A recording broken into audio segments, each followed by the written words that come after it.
Nós lemos o texto da palavra do Senhor. Eu quero agradecer a Deus pela vida do apóstolo Pedro Eduardo, também pela sua esposa, nossa irmã, né, apóstola também, né? Tabita, é isso? Acertamos. Amém? Você está alegre, irmão? Essa igreja é uma igreja alegre? Ou só fica alegre quando o João Kleber dá uns gritos aqui? Amém?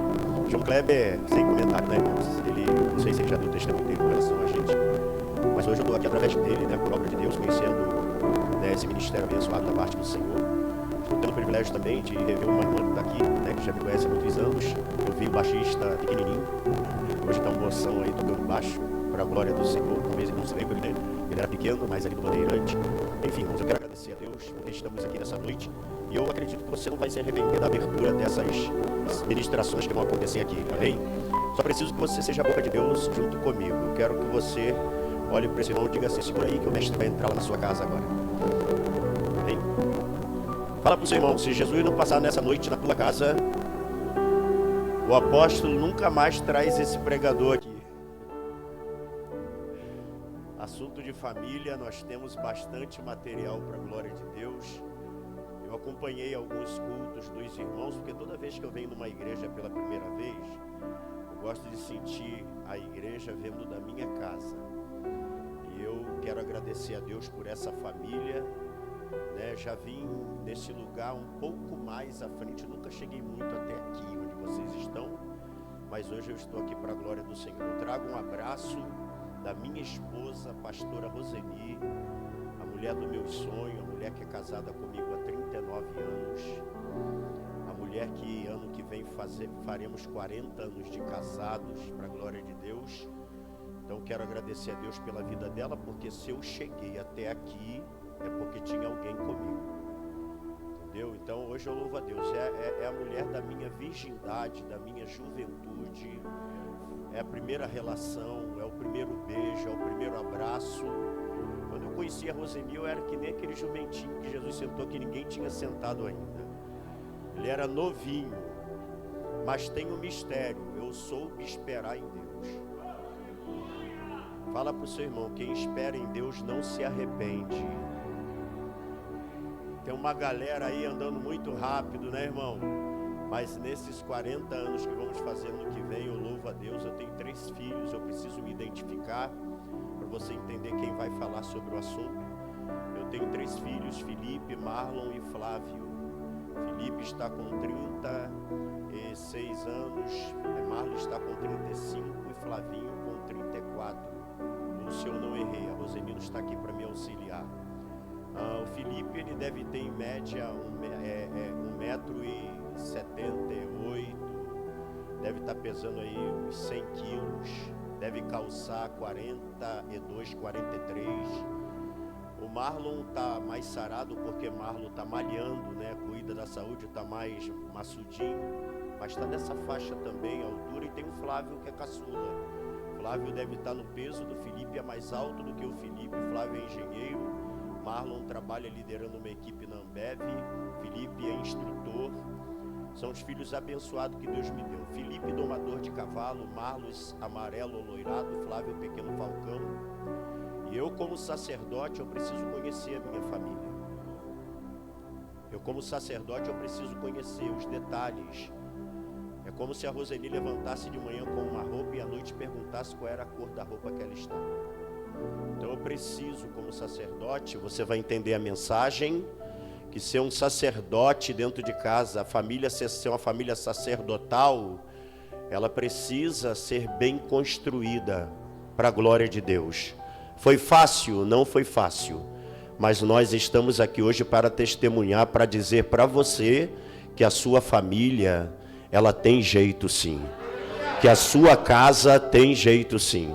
Não pense diferente. Então, para a gente abrir, você vai ler comigo no livro de Jesus Cristo, segundo escreveu Mateus, no capítulo de número 6. Louvado seja o nome do Senhor. Eu quero dizer que eu estou muito alegre de poder estar compartilhando. Fiquei feliz de ver o trabalho de evangelismo dessa igreja, porque uma igreja que não trabalha com vidas, com almas, essa igreja ela não está encaixada na visão que Deus quer. Mas hoje eu vi que ainda tem um remanescente de pessoas que se preocupam com quem está no frio e está lá fora. Amém? Porque se eu estou aqui hoje, amado, é porque alguém foi lá. Amém? Quando eu cheguei na igreja, eu tenho certeza que essas meninas mais novas, apóstolo, que você e a sua esposa têm aqui, umas meninas jovem, bonita, não ia me querer. De jeito nenhum, porque eu cheguei com um chinelo de dedo, e quem aqui já foi pobre pode se revelar comigo, com um grampo embaixo, tá entendendo? Ou um prego. Quem aí já andou com chinelo com prego embaixo? Aí, tem uma porção de ex-pobre aqui. Então, quando eu cheguei na igreja, essas moças, elas iam olhar para mim e dizer assim: sangue de Jesus tem poder. Não ia querer de jeito nenhum, mas eu cheguei com uma camisa quadriculada, cárie no dente, magro, esquelético, com uma calça comprida só no corpo. Eu aceitei Jesus, mas quando os meninos chegaram na minha casa, eles perguntaram se eu queria Jesus. Eu falei assim: para mim aceitar o Jesus de vocês, tem uma condição. E eles falaram: qual é a condição? Eu já estou cansado, já passei pelo jeovismo, pelo munismo, pelo catolicismo, Legião da Boa Vontade, já passei pelo candomblé, meus avós eram donos de centro, de terreiro, eu já passei por esses caminhos todos, então eu estou cansado. Se o Jesus que vocês pregam me der um sinal que eu tenho valor, em 3 meses ele vai me dar o sinal. Eu vou aceitar ele agora porque eu sou homem, ele é Deus. Eu não vou esperar ele fazer para eu aceitar. Eu vou aceitar ele agora, mas eu quero 3 sinais. Qual é o sinal que você quer? Eu quero uma namorada. E falaram: por que a namorada? Porque eu preciso de uma menina legal, não quero menina bagunceira não, quero uma menina direita, porque eu quero para casar. Tá bom, o que você quer mais? Eu quero a cura da minha irmã, que está dando 11 crises de epilepsia por noite, leva 3 dias desacordada e faz tudo na cama. Eu quero a cura da minha irmã, porque andamos tudo e ela nunca foi curada. Mas o que você quer? A terceira coisa que eu pedi: eu quero um emprego, porque um homem sem trabalho, preguiçoso, nem Deus chama ele. E aí fiquei na igreja, fiquei lá, esperando o Deus dos crentes fazer na minha vida. 3 meses lá, estou lá esperando. Um dia eu estou no meu banheiro, tentando cantar algum hino da igreja, querendo aprender. Quando eu estou debaixo do chuveiro, cantando um louvor, Deus me batiza com o Espírito Santo, língua estranha, e me batiza com fogo. Eu saí dali correndo, fui na casa dos meninos e falei assim: que negócio de falar enrolado é esse, rapaz? Eu não pedi esse negócio, eu pedi foi a namorada, a cura da minha irmã e o emprego. E eles falaram assim: você não está entendendo. Aí eu falei: o que você tem para me dizer? Deus começou as obras dele, começou no céu ou na terra? Aí eu falei assim: por que isso? Deus jamais te daria o que você quer sem primeiro enviar do céu para você o que vai sustentar as bênçãos que ele tem reservada para a sua vida. Depois que eu fui batizado com o Espírito Santo, aí Deus começou a bradar: Deus nunca vai fazer a sua vontade, porque ele não vai te dar o que você quer, ele vai te dar o que você precisa. Guarda isso contigo. E aí depois, o que você acha que veio primeiro? Depois do batismo, aí veio o trabalho. Depois do trabalho, aí aparece aquela moreninha, que eu me lembro até hoje como é que ela entrou naquele dia.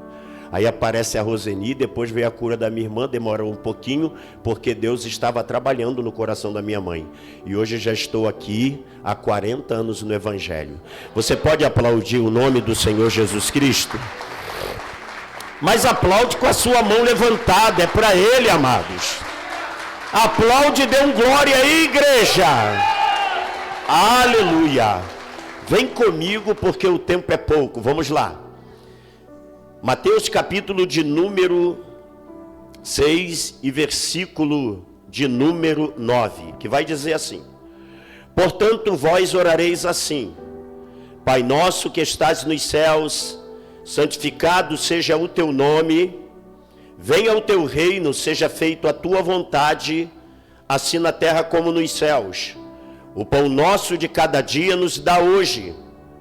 Perdoa as nossas dívidas, assim como nós perdoamos aos nossos devedores. E não nos induzas à tentação, mas livra-nos do mal, pois teu é o reino e o poder e a glória para sempre. E todos digam amém. Podem sentar, e não é proibido você dar glória a Deus, amém? Louvado seja Deus. Querido, nós temos um texto nessa noite que ele é bem conhecido, mas nós precisamos entender que esse texto da oração do Pai Nosso era um momento especial para Jesus, porque os discípulos estavam em fase de formação, e os discípulos, eles queriam aprender a orar. Talvez na mente deles, eles poderiam pensar que a oração que Jesus fosse ensinar a eles, fosse uma oração, de repente, como essas orações que nós fazemos, casualmente. Mas, na verdade, não era isso que Jesus queria ensinar a eles com essa oração. Por quê? Porque esta oração do Pai Nosso, ensinada por Jesus aos teus discípulos, não é uma oração para ser usada como forma de repetição ou uma decoreba. Nós sabemos que qualquer pessoa de qualquer credo religioso conhece essa oração, só que essa oração que Jesus está ensinando aos discípulos era uma oração modelo. Se nós fôssemos pregar nessa noite só sobre essa oração, amém, eu tenho certeza que o tempo não daria, mas vamos entender uma coisa aqui nessa oração. Por que Jesus está ensinando eles esta oração? E Jesus inicia assim: Pai Nosso que estás nos céus. É claro que Jesus está dizendo que o Pai é para todo homem, baseado em João 3,16, porque Deus amou o mundo de tal maneira que deu seu único Filho para que todo aquele que nele crê não pereça, mas tenha vida eterna. Então o Pai é de todos, mas nem todos os filhos são do Pai. É preciso guardar isso. Por quê? Para você se dirigir a Deus e chamar Ele de Pai, não tem como você ter essa certeza se eu e você não fizermos uma avaliação de como nós estamos andando diariamente diante dEle. Então, eu não quero me prender aqui na oração, é só para abrir a mensagem. Eu não quero me prender. Essa oração, ela traz muito segredo. Ela vai falar da nossa dependência total de Deus. Ela vai falar também, louvado seja o nome do Senhor, da questão do perdão. Aliás, eu quero deixar claro aqui, quando nós falamos perdoa as nossas dívidas, assim como nós perdoamos aos nossos devedores, se tem uma coisa que Deus não quer que você negue para homem nenhum da face da terra, é perdão. Por quê? Porque Ele não negou para você e para mim quando nós não merecíamos e nem merecemos. Então a oração do Pai Nosso, ela vai dar uma aula para a gente, que eu acredito que se não existisse a Bíblia, desde Gênesis do capítulo 1 até Apocalipse do último capítulo, esse texto é o suficiente para nos colocar diante de Deus. Por quê? Ou seja, com os pés prestes a entrar no céu. Por quê? Porque é um texto para ser vivido diariamente. E quando eu falo sobre perdão, me vem uma preocupação. Por quê? Porque o perdão de Deus, para nós que agora conhecemos a palavra, ele é condicional. Se você não der, você não tem. Outro detalhe, para você perdoar uma pessoa, deixa eu falar para você, Deus não está nem aí para mim, para você, se você está com vontade de perdoar, se o teu coração está aberto para perdoar, se é o momento de perdoar, Deus não quer nem saber disso. A única coisa que Deus olha do céu e Deus pensa acerca de nós, eu quero saber se você está disposto a fazer a minha vontade, porque perdão não é questão de emocionalismo nem sentimento, perdão é uma decisão baseada numa ordem que Jesus deu para a igreja, que era perdoar. Então vai o meu conselho, está com algum problema, liga hoje para a pessoa, não durma assim, porque você pode não acordar na glória. Então a oração do Pai Nosso é interessante. Quando o pastor falou comigo, o apóstolo falou comigo acerca dessa ministração aqui hoje, logo veio à minha mente a questão do sacerdote. O sacerdote na antiga aliança, ele desempenhava papéis importantíssimos no meio de Israel. Ele desempenhava. Já que a minha família agora quer viver o sacerdócio, eu preciso desempenhar papéis com a minha família, que não começa aqui no dia da escola bíblica dominical, no dia de culto. Esses papéis começam dentro de casa. Quando você começa a desempenhar o teu papel como aquele que é o esposo, aquele que é a esposa, na verdade, os filhos, cada um no seu lugar. Por quê? Todo filho, ele tem condição de desempenhar esse papel. Toda esposa tem condição de desempenhar esse papel. Todo esposo ou marido tem condições. Por quê? Porque o Senhor estabeleceu princípios ao marido. O Senhor estabeleceu princípios à esposa. O Senhor estabeleceu princípio aos filhos. Por exemplo, quando você pega o decálogo, louvado seja o nome do Senhor, que é os 10 mandamentos, lá no livro de Deuteronômio, no capítulo de número 5, se não me falha a memória, no versículo 6, ali você vai ter o decálogo. Os 4 primeiros não de Deus é fidelidade. O 5º mandamento é esse, que você deve honrar teu pai e tua mãe, com mandamentos de promessa, para que tudo te vá bem e vivas muito na terra. O filho pode ser um bom gerente, ele pode ser um excelente médico, ele pode ser um jogador de futebol, ele pode ser bem sucedido na vida, mas se ele não honra o pai e a mãe dele, ele pode ter prosperidade na vida que até o ímpio tem, porque a pessoa estuda, trabalha, adquire, mas a prosperidade que vem de Deus, ele não vai poder alcançar. E qual é a primeira prosperidade que vem de Deus? De acordo com o texto lá em Deuteronômio, longevidade de vida. Todo filho que não honra o pai e a mãe, o final dele é viver pouco. Não prospera. Não demora muito tempo. Essa galera aí fora está morrendo cedo. Por quê? Porque deixa de ouvir pai e mãe. Às vezes houve um amigo, nós temos um caso aí agora, em Itaperuna, de um garoto que matou o pai, matou a mãe e o irmão. E a delegada, apóstolo, estava descobrindo que a moça que ele queria encontrar foi aonde ele matou os pais, porque os pais não deixaram se encontrar com a menina, e estava pensando em matar os pais dela também. A igreja precisa orar, mas eu quero entrar aqui na mensagem. Então, dentro do papel do sacerdote, ele era o intermediador entre Deus e o povo. É o papel do marido, é o papel da família, intermediar Cristo com o mundo. Como? Através da intercessão. Se você não pode fazer a obra andando, faça ela de joelho, faça ela orando, faça ela buscando na madrugada, mas ore. Tiago vai dizer: fazei conhecidas vossas orações diante de Deus, intercedendo pelos homens com orações e deprecações, para que eles cheguem ao conhecimento da salvação. A igreja tem que orar. Infelizmente, nós que já fizemos curso teológico, ou que seja bacharel ou médio, eu queria que eles colocassem, entendendo, uma disciplina chamada, no meio das matérias, pelo menos uma, joelhologia. Ensinar para a igreja a viver uma vida de descer na presença do Senhor, de buscar a presença do Senhor. O Novo Testamento não revela quantas vezes Jesus orou, mas revela que Jesus era um homem de oração. Jesus, ele não perdia tempo. Quando ele não estava ganhando alma, curando pessoas, entrando nas aldeias, nos lares, ele estava sempre falando com o Pai. Amados, esse tal de celular é uma bênção quando a gente sabe usar, mas está virando uma praga, está esfriando as pessoas, porque elas estão gastando tempo e Jesus está voltando. Mas eu creio que nessa noite tem uma igreja que é espiritual, uma igreja que ouve o seu líder e que certamente vai continuar honrando o Senhor. Aplaude o nome do Senhor Jesus Cristo. Deixa eu correr aqui. O sacerdote, ele era o intermediário entre Deus e o povo de Israel. Outra coisa interessante, ele era aquele que oferecia sacrifício. A Bíblia vai dizer que Jó, ele levantava de madrugada e oferecia sacrifício por cada um filho dele. Pai, cadê você na madrugada? Esposo, cadê você na madrugada? Minha querida, cadê você, minha irmã? Esposa, cadê você na madrugada? Filhos, cadê vocês na madrugada? Oração, irmão, no dia de hoje está valendo muito caro, porque a igreja está passando por um esfriamento muito grande. Nós estamos vivendo um período que as pessoas estão na presença de Deus, mas querem oba-oba. Elas querem andar do jeito que quer. E nós precisamos continuar pregando esse evangelho que eu vi o apóstolo pregando aqui hoje. Eu gosto muito, eu falo com o João Kleber, rapaz, eu gosto das mensagens mosaica, davídica, noélica, abraâmica, é lindo demais. Mas eu falo para ele: me perdoe, meu filho, quando você estiver terminando uma pregação, termina ela falando de Jesus Cristo, porque evangelho é confronto. Se a palavra de Deus não confronta a gente, então tem alguma coisa que não está legal, porque o Senhor, ele está confrontando a sua igreja nesses últimos dias, a acordar, a despertar, porque Jesus está voltando. E deixa eu te dizer uma coisa: muita gente não pode falar Maranata, porque para falar Maranata precisa dar uma olhada.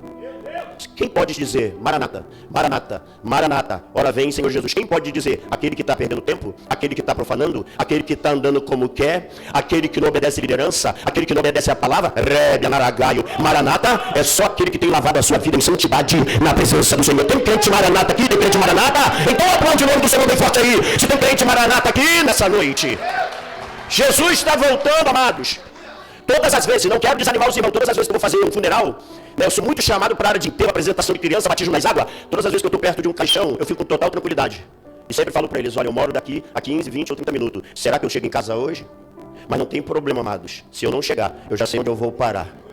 Porque é impossível você andar com Deus e ter medo de ir para o céu. É impossível isso. Se você anda com Deus, você não vai ter medo. Eu estou com o presbítero David aqui e a sua esposa Jaconisa Iglesias, que são nossos filhos gerados na obra de Deus. Se eu não chegar, eles vão ter que dar um jeito de dirigir o carro. Mas eles vão chegar em casa e vai dar notícia, ó, partiu dali mesmo para a eternidade. Eu não tenho problema com a morte, eu estou com 60 anos. Sabe por quê? Porque eu sei de onde ele me tirou. Ele me tirou, eu era cavalo do diabo. Eu era instrumento na mão de Satanás, nada na minha vida dava certo. A história que eu contei só começou a dar certo depois que Jesus entrou na minha vida e eu levei o evangelho dele a sério. Então deixa eu dizer para você, eu sei de onde ele me tirou. E eu sei para onde eu vou. Você sabe para onde você vai, igreja? Não, os crentes daqui não entenderam. Vocês sabem para onde vocês vão, igreja? Então dá glória a Deus aí, meu Deus do céu. Porque Deus chamou vocês para ser o sacerdócio na família. E entre esses papéis todos, o sacerdote, ele intercedia em favor da comunidade de Israel. Tem uma oração que eu e a minha esposa, eles são testemunha, nós fazemos no templo. Desde o dia que a igreja nasceu. Todo dia. Ou melhor, de terça a sexta-feira. Eu, pastora Roseni, mais ou menos 3 ou 4 irmãos ou 5. Numa igreja que senta quase 500, tá? Então, para orar é complicado. Não é todo mundo que o pastor pode contar, não. Eu não sei, eu acredito que aqui é diferente de lá. Porque quando o pastor chama o povo a orar, vem todo mundo no bloco, né, irmão? Mas lá na Transformando Vida, gente pra caramba, só tem 3, 4, 5 lá orando comigo de manhã. Nós começamos essa oração há 28 anos atrás. E todo dia, tá eu e Roseni lá. Tem dia que Roseni me empurra da cama, eu empurro ela. Não é fácil, é difícil, mas 28 anos velando pela igreja, pela igreja local, pela igreja perseguida, pelos países, né, pelas nações, pelo Brasil, pelo governo, pelo tráfico, aqueles que estão todo dia, de terça-feira a sexta-feira, estamos nós ali, 4, 5 irmãos, e eu chamo a atenção da igreja para vir, mas eles não vêm, estou fazendo a minha parte, depois não vou poder cobrar do pastor Cláudio, mas estamos ali 28 orando, 28 anos orando. Eu não aceito o diabo tocar em nenhuma daquelas ovelhas sem a permissão de Deus, porque o nosso papel de orar nós estamos fazendo. Tem que orar. Você não pode sair para trabalhar sem orar. Quantas das vezes seu marido sai para trabalhar e você está dormindo, minha irmã? Aquele sono gostoso, porque mulher quando ronca chega a babar. Não sei se alguém já viu isso dentro de casa. Aquele sono gostoso, o marido sai. É uma verdade, vocês estão rindo, mas é uma verdade. O marido sai para trabalhar e até ela lá, princesa, ó. E quando ronca mais do que eu. Não sei o que é isso. Glória, não deixa que essa parte não conta para Roseni, não. Conta para você, não vai pegar. E às vezes o camarada, ele sai jejuando por livre e espontânea pressão. Porque você não levanta cedo para dar o café, filha, para o seu marido, que deve ser o lanche mais importante do dia. Ele vai para o trabalho com a barriga roncando. Por que eu estou falando isso aqui? Porque quando você prepara o café para o seu marido, você chega na porta, você já está toda arrumada, já está toda bonitona para poder despedir ele. Você não vai descabelada e nem com a boca, né? Se não tiver um cheiro legal, aí você vai lá, leva ele na porta, bota a mão no peito do teu marido, ele olha o café e fala assim, que café, marido? Toma o café, você bota a mão no peito dele, e aí você fala para ele assim, filho, está escrito em Deuteronômio que você será bendito ao sair, bendito ao voltar. Da mesma maneira que eu estou orando para você ir, você vai voltar. E logo mais eu espero e vem preparado, porque o fogo da glória vai descer e o negócio vai andar. Meu irmão, aquele homem vai trabalhar feliz o dia inteiro. Pensando no café que ele tomou na hora de chegar, não é verdade? Mas ele sai e ele não tem nenhuma reação de uma mulher que ora. Por que isso, pastor? Porque pode ser a última vez que você vai ver ele. Pode ser o último beijo que você vai dar no seu marido. Então, quer um conselho? Chega em casa hoje antes de dormir, cai de beijo nele, porque ele é seu, você pode beijar a hora que você quiser. Casal que não beija está com problema, precisa de libertação. Porque, amado, a oração, ela tem que ser criativa. Você tem que orar e tem que agir. Você não pode só orar, viver só orando. Não tem fruto. E o sacerdote, ele era um intercessor. Diga comigo, eu serei o intercessor da minha casa. Pode ser filho, pode ser pai, se una, faça o culto doméstico. Antes dos meus filhos casarem, estão todos casados. Eu estou vivendo o melhor momento da vida de um homem. Eu sei que ninguém iria querer partir dessa terra vivendo o momento que eu estou vivendo. Eu estou vivendo o Salmo 128. Bem-aventurado é o homem que teme ao Senhor e anda nos teus caminhos. Pois do trabalho das tuas mãos comerás, que aí serás, e tudo te irá bem. A tua mulher será como planta frutífera no interior da tua casa, os teus filhos como plantas de oliveiras em volta da tua mesa. Eis que assim será abençoado o homem que teme ao Senhor e anda nos teus caminhos. Pois ele verás os bens de Jerusalém todos os dias da sua vida. Ele vai ver os filhos dos teus filhos. Meu filho caçula agora, está chegando a minha primeira netinha, Chloe, agora em agosto, para a glória de Deus. Esse Salmo 128 está assim, ó, cumprindo na minha vida e na vida de Roseni. Para dizer que eu estou perdendo para a palavra do Senhor, eu só consegui fazer 3 filhos. O Salmo diz que eu devia ter feito mais. Mas foram 3 meninos. Um é baixista, o outro é pastor e um trabalha na administração. Chega comigo na igreja, na verdade, e sai comigo. Deus tem isso para a tua família. Se tem algum irmão aqui que o marido está no mundo, você não perdeu a batalha não. Se tem filho no mundo, você não perdeu a batalha não. Muito em breve vai entrar contigo nessa casa, saltando, glorificando, exaltando o nome do Senhor junto contigo. Você vai dizer, eu e a minha casa servimos ao Senhor. Aplaude, exalta e magnifica o nome de Jesus. Olha para o teu irmão, diga, nós estamos orando pouco, diga. Temos que orar mais, amados. Louvo, diga glória a Deus. A função principal desse sacerdote era zelar pela adoração a Deus e manter essa santidade, né, do povo através de rituais de sacrifício. Então, eu aprendi, analisando a questão do sacerdote, que ele tinha que manter o quê? A adorar. Diga para o seu irmão, música, diga para ele, música, louvor, faz parte da adoração. mas não é a base. As pessoas pegaram a música e colocaram como centro da adoração. Aí você vai lá e lê Gênesis capítulo 22. Abraão pega seu filho, me dá ele. Quando Abraão está subindo o monte, ele olha para os homens dele e diz assim: fica aqui, porque eu e o moço vamos subir para adorar e vamos voltar. Tinha adoração de música ali? Qual era a adoração? Sacrifício. Tem pessoas que querem orar, mas não quer sacrifício. Adoração é sacrifício, serviço. Eu vi que essa igreja tem serviço. Estão indo e tem aconselho, vai junto. Com a permissão do seu líder, do apóstolo, da sua esposa. Vai junto. Adoração é sacrifício, adoração é serviço, adoração, obediência, porque o sacerdote, ele ensinava a ser obediente. Isso é adoração. Adoração, louvado seja o nome do Senhor. Vamos lá. Sacrifício, obediência, serviço e cânticos. Amém. Perfeito. O que acontece? Não sei se o apóstolo vai permitir eu voltar aqui, mas eu preciso passar isso aqui. Muita gente aí fora está ganhando dinheiro através de uma habilidade e de um dom. Que eles estão dizendo que isso é ministério. Cantar não é ministério. Louvar não é ministério. Uma habilidade, uma condição que Deus deu para você se sentir na presença dele, falando em notas musicais e alegrando o coração de Deus com as canções. Aí eles pegaram e falaram assim: então o seu ministério, você prega o quê? Eu não prego, meu ministério é cantar, meu ministério é tocar. Não, ministério apostólico, profético, apostolado, evangelístico e mestrado. Os profetas que estão surgindo hoje, eles não são profetas, eles têm um dom. Porque profeta é quem abre a Bíblia e expõe a profecia de Deus. Esses homens são profetas, porque não tem nada mais que a igreja precise nesses últimos dias. São de pregadores da palavra de Deus. Então eu vou dizer para você que o homem que trouxe a primeira forma de adoração para Deus foi Abraão, oferecendo algo que lhe custava muito caro. Porque ele teve na velhice a mulher também que não podia ser mãe. Mas Deus fala para ele: me dá, vamos subir. Eu e o moço vamos adorar. No caminho o moço diz assim: tem Isaac, tem aqui o cutelo, tem aqui a lenha, tem o fogo. Cadê, pai, o cordeiro? Aí ele diz para Isaac: Jeová Jirê, o Deus da providência, ele proverá. Aí quando chega lá em cima, que ele vai oferecer o filho, ia oferecer. Porque dizem que na antiguidade, no tempo de Abraão, era um costume lá no meio do povo dele. Então, Deus ele valorizou a chegada do menino para Abraão sentir que ele não era mais aquele que era, que oferecia um filho facilmente. Sentir o peso.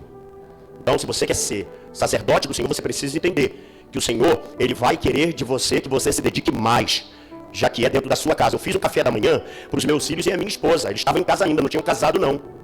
Chegou sábado de manhã, eles acordaram, estava aquela mesa pronta. Dentro das minhas possibilidades, eu coloquei o que eu pude colocar. Quando meus filhos acordaram pela manhã, eles olharam aquela mesa e falaram para mim assim: pai, o que está acontecendo? O senhor quer falar com a gente? Quero falar com vocês. E vocês hoje, a sua mãe, são os meus convidados para o café da manhã. Roseni sentou aqui na cabeceira, né? Eu fiquei na outra, Felipe e Marlon, né, no meio da mesa, e Flavinho. Aí eu cheguei para o meu filho. Sacerdote precisa ter esse entendimento. Que o fato da gente deixar os nossos filhos falar não quer dizer que nós perdemos a liderança. Guarda isso. Eu cheguei para os meus filhos e falei assim: Felipe, você é o mais velho. Me dá uma nota de 10 a 100 como pai e como pastor. Vem o que vier, fala o que você estiver sentindo. Porque eu sei que você falando comigo não vai fugir, né, de forma alguma, o respeito que você tem a mim. Meu filho me fez algumas observações e críticas. Marlon, você é filho do meio, fez as críticas. Flavinho, você fala alguma coisa sobre mim, positivo ou negativamente. Elogios e defeitos. Meus filhos, ouvi todos os meus, tá pensando que é fácil? Ouvi todos os meus filhos. Qual foi o momento mais difícil? Faltava quem? Roseni. Os garotos podem estar perto, mas não dormem comigo. Os garotos podem estar perto, mas não sentem a minha respiração tete a tete. Lessa, comeneg. Os garotos podem estar perto, mas tem coisas que a gente resolve no particular sem eles saber. Porque o que tem mais aí é filho de pastor dizendo que não quer ser pastor, porque tem pastor que leva mau testemunho para dentro de casa. E os filhos ficam com raiva. Eu e a Roseni nunca fizemos isso. Tanto é que um deles é pastor e é pastor com excelência e toma conta da juventude. Mas quando chegou a hora de Roseni é aquela mulher inteligente. Ela não vai batendo logo, não. Pá! Não, ela vai pela beirinha, filho. Tom de voz baixo. Porque ela leu Provérbios 14:10, que a palavra branda desvia o furor, mas a dura suscita ira. Ela fala assim: filho, você é um pai excelente. Filho, eu não posso reclamar de você como pai, como marido. Ela vai pela beirinha. Quando eu vou ver, ela já entregou tudinho e não doeu. Porque a mulher sábia fica na tua casa. Se tem uma coisa que o homem não gosta, é de mulher sabiá. Fala pra caramba.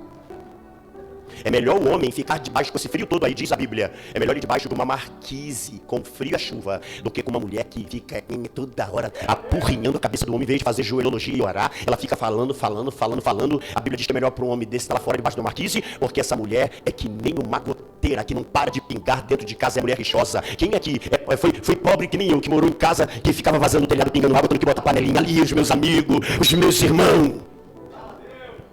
Mas a Roseni não. Na hora certa. Quando eu estou pensando que a Roseni vinha pegar mesmo pesado comigo, a Roseni sabe o que ela falou para mim? Eu vou dizer para vocês: olha, Deus está chamando você para ser pastor. E você é meu esposo, mas eu sou sua ovelha. Nunca mais esqueci o que a Roseni falou. Deus está te chamando, mas eu queria te pedir uma coisa. Eu falei: o quê? Não pense em você, que eu vou ser a filial e a igreja vai ser a sua mulher de casado. Você pode fazer a obra do Senhor, mas eu não quero me sentir menos do que a igreja. Porque essa igreja que você está conduzindo, filho, nós dois levantamos para a glória de Deus no joelho. Eu estou contigo e você está comigo. Sabe o que ela está dizendo? Está falando acerca de muitos líderes que se envolvem tanto com a obra que não tem tempo para sair com a esposa, não tem tempo para sair com os filhos. É igreja. Não dá um passeio, não pega a esposa, não leva de repente num hotel desse por aí, vai com um saco de rosa na mão, chega lá, bota dentro daquela banheira e fala, amor, é para você. Nade nas pétalas de rosa. O camarada não faz mais nada. O camarada está tão cansado, esse sacerdote, eu vou abrir. Ele está tão cansado, esse sacerdote, que chega em casa, deita na cama, vai conversar com ele já está dormindo, está cansado. E uma das coisas que a mulher gosta no homem é a psicologia. Qual é o princípio da psicologia? Parar e ouvir. Tem homem que não quer deixar a mulher, não quer ouvir a mulher. Aí quando vai ver, ele está assim, já no sofá, já está assim, ó. Aí a mulher, coitado, meu Deus do céu. A mulher quer namorar, não pode namorar. E outras coisas que eu não posso falar, mas deixa quieto. Né? Por quê? Porque o camarada tá que nem esses leão velho. Você já viu o leão velho? O leão velho é assim, quando ele tá muito velho, ele fica assim, dormindo o tempo todo. Aí tem aquele cabelo grande assim, que o pessoal diz que é a juba dele. Tem homem que a juba já não sobe há muito tempo, meu irmão, porque tá dormindo direto. Só quer dormir. Deixa eu te falar o que Deus falou comigo, porque eu trabalho na área de família. Quando o marido não tem responsabilidade com a esposa, e a esposa não tem responsabilidade com o marido, o diabo ele nasce na necessidade. Porque Deus não trabalha com necessidade, mas o diabo trabalha. Se lembram de Mateus capítulo 4? Então diga comigo, não vai ter brecha. Diga bem forte, Satanás não vai ter brecha. Não tenha medo de falar o nome dele não. Dá um grito e diga, Satanás, você não vai ter brecha. Você pode até querer passar lá, mas não vai fazer ninho na minha casa. Aplaude, exalta e magnifica aí o nome do Senhor Jesus Cristo. Não vai fazer ninho. Deixa eu correr aqui para me dar a conclusão da palavra, irmãos. Na antiga aliança, as principais funções de um sacerdote, primeiro, era ser um intercessor, fazer o sacrifício, ensinar, administrar o culto, e a manutenção da santidade. Olha quantas coisas nós que somos marido temos que acompanhar dentro da nossa casa, auxiliado pelas nossas esposas, na obediência com os nossos filhos. Cuidar do santuário, o sacerdote tinha que cuidar do santuário. Aonde é o santuário do homem hoje? Um dos profetas menores vão dizer que a glória da segunda casa, se não me falha a memória, é Ageu. A glória da segunda casa será maior do que a da primeira. Que casa é essa? Era aquela que os judeus pararam de fazer? Está falando de nós, irmãos. Porque o apóstolo Paulo, no capítulo 1 de 1 Coríntios, ele vai dizer, não vos faltou dom, coisa alguma. Por quê? Porque Jesus nos encheu. Sabe o que ele está dizendo? Na vida do povo de Deus, o Senhor encheria eles de dons, de talento, de capacidade. Mas esse santuário tem que viver em santidade. O que está acontecendo em muitos lugares hoje por aí? Já não tem mais altares. É palco. Em muitos lugares, irmãos, não é mais altar que nem eu vi aqui. É palco. Sabe por quê? Não vou demorar, já vou terminar. Sabe por quê? Porque uma pessoa que está no palco, ela atrai todo mundo para ele, cantando, tocando ou pregando. Mas uma pessoa que está no altar, santifica a vida, para que na hora que estiver pregando e cantando, você sinta a presença de Deus na sua vida, no meio da congregação. Já estou terminando para me concluir. Então o sacerdote é esse aí. Conversa com o nosso apóstolo aqui, quem sabe ele marca um dia, né, apóstolo, para dar uma orientação dessa que é muito legal, amém? E eu quero destacar em tudo que eu falei aqui hoje para concluir. O ministério de Jesus começou com oração, sim ou não? Terminou como? Orando. Jesus, ele começa a oração, porque João Batista vem, batiza Jesus no Jordão, João Batista não queria, vem o Espírito Santo em forma de pomba corpórea, uma voz fala do céu para Jesus, este é meu filho amado em quem eu tenho prazer. Jesus agora pega pelo Espírito Santo, pelo Espírito de Deus, é levado para o deserto para ser tentado por Satanás. O que é tentação? Indução ao erro. O diabo conseguiu convencer Eva e Adão, induziu eles ao erro e eles entraram no caminho da desobediência. Então ele pensou que com Jesus seria a mesma coisa, só que ele se deu mal. Por quê? A diferença de Jesus para Adão é que Adão se esqueceu do que Deus falou. O diabo enrolou a mente deles lá, mas Jesus não. Ele guardava o Cristo homem, ele guardava a palavra, que não estava divino não, estava exatamente só no humano. Ele guardava a palavra e ele disse 3 vezes, está escrito e está escrito. Então Deus disse assim, não, primeiro Adão, por causa da desobediência, você fez o pecado, diabo, entrar no mundo, mas através desse Adão aí, através da obediência, eu trarei a graça, eu trarei a misericórdia e abençoarei o homem. Aí Jesus sai de lá, quando sai da tentação, a Bíblia diz que ele sentiu fome. Por que sede não? Seria um grande milagre, Jesus 40 dias e 40 noites bebendo água. E não poderia acontecer milagre porque ele estava sendo tentado também no físico. Aí os anjos servem ele está agora bem, está em condições de dar uma passadinha em casa. E quando ele está passando em casa, João capítulo 2, Maria vai dizer assim, ó, meu filho, tô saindo agora aí, é para um casamento. E quando chega lá, alguém fala assim, avisa ele para mim também. Aí vai Jesus para lá. Aí Jesus começa a operar o seu primeiro milagre. Aonde? Jesus sai dali do período da tentação, não faz paralítico andar, não faz surdo ouvir, mudo falar, morto ressuscitar. Ele vai direto para uma família, sabe por quê? A sua família é prioridade nas mãos de Deus. Aí Jesus começa o ministério dele, vai lá, chega na casa de Pedro, vai curar a sogra de Pedro, é o maior milagre. O de João foi o primeiro, e assim principiou os seus sinais, e os seus discípulos creram nele. Está no versículo 16 do capítulo 2, se não me falha a memória. Mas quando chega na casa de Pedro, ele faz a sogra de Pedro ficar curada, e foi o maior milagre, porque uma cidade inteira ajuntou a porta da casa. Sabe o que Deus está dizendo para mim? Se você orar, se você buscar, se você se posicionar diante do Senhor, escuta, a sua família vai ser uma referência na rua que você mora. Levanta a tua mão da glória e aplaude o Senhor. A sua família será uma referência.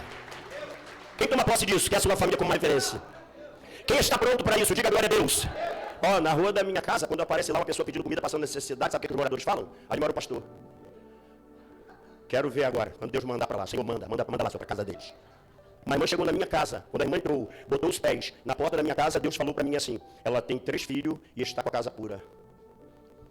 Chamei Roseni, porque o homem inteligente, a mulher inteligente não faz nada em discordância. Chamei Roseni e falei assim, filha, Deus está falando que a irmã Vilma está com a casa pura com os 2 meninos e a menina. Aí eu fui lá com Roseni na dispensa, sabe o que a gente tinha lá? A gente tinha meio quilo de feijão, para a glória de Deus. A gente tinha meio quilo de arroz, porque ser provado quando tem é fácil, não é verdade? Tinha meio quilo de arroz, meio de feijão, 3 ovinhos. Aí eu falei para Roseni, assim agora filha, como é que a gente vai fazer? Como é que vai dividir? Aí Roseni, eu falei assim, filha, você concorda que a gente pegue tudo que a gente tem que comer amanhã no almoço e dá para a irmã Vilma? Você acredita que Deus pode suprir ela? Creio, filho, claro, coisa boa. Rebe Anaragaio, é quando a mulher vem com a Nuki Menerrécia, é quando a mulher vem com a gente, é quando a gente vai com ela, né, pastor? Aí eu cheguei, a gente pegou o Roseni, entregou tudo para a irmã Vilma e fomos dormir tranquilamente. A nossa casa era de barro, era cheio de buraco, o Marlon queria ir embora daquela casa, porque a gente tinha que fechar o lugarzinho, morando emprestado, uma luta terrível, mas sempre ali na oração, mas sempre ali na presença de Deus, louvado seja o nome do Senhor. Aí quando chegou de manhã, uma mão assim na porta, bebida, Cláudio? Eu falei, pô, não, sou eu quem? Paulo do Espírito Santo. Paulo, esse que significa pequeno. Era um irmão que me chamou, Paulo do Espírito Santo. Eu falei, e aí, o que você quer? Vamos em Alcântara comigo. Aí desceu no Vila 3. Chegou em Alcântara e falou assim, ó, tudo que eu colocar para minha filha, eu quero colocar para os meninos também. Irmão, ele pegou um carrinho, eu peguei o outro, era biscoito de maisena para lá, biscoito de maisena para cá, era leite para lá, leite para cá, para lá. Aí foi aquela salada maravilhosa, no carrinho chegou cheio, era magrinho, mas tinha muita força. Eu cheguei em casa cheio de bolsa. Aí Roseni olhou para mim e disse assim, filho, que é isso, filho? Falei, o senhor sabe o que é isso, não? Isso é meio quilo de feijão, isso é meio quilo de arroz, isso é 3 ovinhos, é a resposta de Deus. Aplaude o nome do Senhor, crente. Aleluia. Tem gente que tem medo de dar. Você falou sobre isso. Tem gente que tem medo de dar, gente, da macumba. Eu estava lá e não faltava. Abrindo os braços para minha avó com aquele negócio lá, para botar cheirinho aqui, passar o espaço. Mas depois que eu conheci Jesus, ficou diferente. Pastor, quando eu cheguei na igreja, essa menina que nem ia me querer não. Porque, pastor, deixa eu falar aqui rápido, essa garota não ia querer não. Sabe por quê? Porque quando eu cheguei na igreja, eu era o Zé Ninguém. E quando eu vim pegar aqui assim com essa liberdade que nem estou aqui nessa igreja, eu fico maravilhado, sabe por quê? Irmão, ser sincero, vê só se eu não sou lindo. Gente, eu tô um pão. Só faltou você vir aqui para me dar mão e rodar assim. Sabe por quê, irmão? Porque hoje eu tenho prazer em dizer, eu fui abençoado. Eu fui tirar um carro, gente, olha que mulher tremenda, eu tenho que dar testemunho da minha esposa. Eu fui tirar um carro, eu peguei uma S10 inteira, que todo mundo gostava, me dava problema toda hora para no sinal, bonita, eu cuido bem dos carros. Aí eu tô para aí, eu fui tirar o carro, um amigo meu falou assim, vai lá na Rayasa, rapaz, vai lá e dá essa S10 aí que tá inteira, tá toda bonita, não tem que reclamar nela, dá ela de entrada. Eu falei, cara, mas esse carro aí custa 25 mil, eu vou pegar um carro novo, não vai dar. Aí eu cheguei lá, fui pela fé, tudo na minha vida é pela fé. Tudo, diga pro seu irmão, tudo é pela fé. Fui pela fé, cheguei lá na Rayasa, né? A gente sabe quem tá duro, mas a gente chega com quem tem dinheiro, na verdade, não é isso mesmo? Aí cheguei lá, assim, eu e a Roseni do meu lado, sentei com o rapaz falou assim, ó, a gente aceita o seu carro, valor de 20 mil. Mas você tem que ter mais 20, tem que ter 40. Pra dar de entrada no carro que você quer, tá aí fora comigo. Que é uma HRV, né? É isso mesmo? Aí eu falei com ele, eu olhei assim, aí filho, olhou pra mim, filha, aí só se trata assim, Roseni, a gente pode às vezes se arranhar, quem se arranha de vez em quando, na verdade? É isso mesmo? Você já é casado? Já de vez em quando arranha, não arranha, mas sério, não é isso mesmo, nunca chama ela de gata, e nem ela chama você de gato, porque se não vai arranhar mais, você chama de ovelha, ovelha braba, isso aí tem que chamar, ovelha braba. Aí irmão, Roseni do meu lado, pastor, Roseni do meu lado disse assim, fecha. E pra Roseni eu falei, fecha. Mulher, o carro é 25, a Rayasa só aceita por 20, fecha. Ela falou, fecha. Eu te dou os 20 mil. Sabe o que a minha esposa tinha feito? Sem eu saber, há 16 anos, ela juntou moedinha. Eu não sabia. E ela estava esperando o momento certo para me fazer a surpresa. Aplaude o Senhor, pode aplaudir o Senhor, pode aplaudir o Senhor. Também eu pago um preço. Eu já falei para ela aprender a dirigir, ela fala assim, para que eu tenho motorista? Aí eu penso, claro, metade do carro você já pagou. Essas coisas boas. Diga comigo, Jesus, o Senhor está na minha vida, na minha casa. Amados, Jesus ele começa o ministério dele orando e termina orando. Pai, nas tuas mãos entrego o meu espírito. Consumado está. Ele começa com uma oração. Deus não mandou você parar de orar. Você não pode entregar uma coisa na mão do Senhor e depois largar para lá. Você tem que continuar até Deus responder você. Porque a Bíblia diz em 1 Tessalonicenses 5,17, orai sem ser. Buscai ao Senhor enquanto se pode achar, invocar enquanto Ele está perto. Clama a mim e responder-te-ei e anunciar-te-ei coisas grandes e firmes que tu não sabes. Chegarão dias que muitos vão querer buscar a presença do Senhor, diz a Bíblia, não vão achar. E você está tendo liberdade, meu irmão, para chegar e orar. E eu quero nessa hora fechar a palavra oração. Eu quero fechar. Primeiro ponto, a Bíblia diz que a oração do justo muito pode em Deus. É Tiago 5,16. Por que a Bíblia diz muito pode? Está dizendo para você, acredita naquilo que você fala com Deus. Pastor, nós estamos vivendo uma geração de pessoas que acreditam mais na sua oração e na minha do que na deles. E o Senhor quer que você acredite na sua oração, a partir do momento que você entenda que você é um justo do Senhor. É justificado pelo Senhor. Diga glória a Deus. E eu quero dar uma chave para vocês agora para encerrar sobre a oração. Preste atenção, porque eu escrevi com todo carinho essas 5 ou 6 chaves acerca da oração que você precisa. Primeiro, a chave, né, ou seja, a oração é a chave do avivamento. Por quê? Porque a oração é a respiração da minha alma. Então a chave, ou seja, a oração é a chave do avivamento. Por quê? Porque a oração é a respiração da minha alma. A sogra de Pedro estava ruim, sem ânimo, desanimada, sem força para fazer nada. Recebeu uma oração, ela foi curada e começou a servir Jesus e quem estava com ele. Às vezes tem um momento na sua vida, na sua casa, que você não entende por que você está assim. É para você parar e dobrar o seu joelho. Mateus capítulo 6, versículo 6, entra no teu quarto, fecha a tua porta. Olha o Pai em secreto, aquele que vem em secreto te recompensará. Segundo ponto da oração. A oração, guarde isso, pelo amor de Deus, é um tesouro que Deus tem me dado. A oração não é apenas o fruto daquilo que fazemos para Deus. Vou repetir. A oração não é apenas o fruto daquilo que nós fazemos para Deus, mas o que somos para Ele. O quê? Filhos amados. Por que você está orando? A luta está grande. Não, eu estou orando porque eu sou filho amado. Eu estou orando porque estou me dobrando diante do meu Criador. Nunca acredite que para você ter uma vida de oração vai depender do estado que você estiver. Você pode orar na primavera e no verão, muito mais do que no inverno e no verão. É só você exercitar. Porque o problema do povo é que vai no médico quando aparece uma dor. Vai no dentista quando sente a dor de dente. Tem crente que só ora quando a luta vem. Aí por isso que Deus deixa ele debaixo da luta o tempo todo. Porque ele não ora quando as coisas estão bem. O melhor momento para orar é quando você estiver feliz. O melhor momento para orar é quando você estiver trabalhando com saúde. No verão, na primavera. Aí a minha esposa, eu falei para minha esposa assim, filho, o crente precisa ter depósito com Deus. O que é isso? Se ele ora na primavera e no verão, quando vier a tempestade, ou seja, os problemas espirituais, a dificuldade, o dia maldito lá em Efésio, ele vai estar preparado para suportar qualquer adversidade e não vai ficar dependendo de oração de ninguém. Você, a partir de hoje, vai ser um canal de intercessão na tua casa e na família das pessoas. Aplaude ele do tamanho da sua vitória. Já estou terminando. Diga glória a Deus. A oração, ela não é fruto apenas das nossas necessidades diárias, guarda isso, mas é fruto do nosso descanso e confiança em Deus. Nós temos que parar, como muitas igrejas, de cantar mentira. Você tem eu que vivermos o que a gente canta. Entrego a ti a minha oração. Tem uma música aí, agora que o pessoal está cantando bastante, né? Perdendo tudo, né? Por amor de ti, não é isso? Como é que é a música, gente? Me ajuda aí. Por ele que eu estou gastando a minha... Olha que coisa linda, vamos no coral. Perdendo tudo. Quem aqui, irmão, quando perde fica alegre?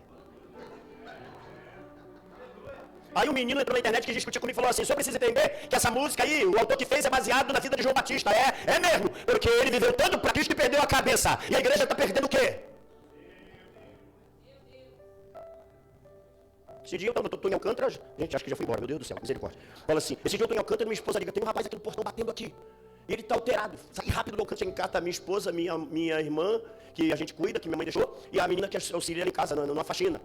Quando eu cheguei no portão, deixei o carro de longe, não sabia quem era, deixei o carro na outra rua, cheguei a pé no portão da minha casa, olhei pro rapaz, era um rapaz assim, moreninho, com uma tornozeleira no pé, aí ele, e aí tio, a parada tio, já vem assim, eu já fico bolado. Quem fica bolado nele não, eu que fico. Porque eu não gosto quando eles falam assim. Me dá uma agonia. E aí, tio, a parada? Não, tio, é que roubaram um carro ali. Qual é?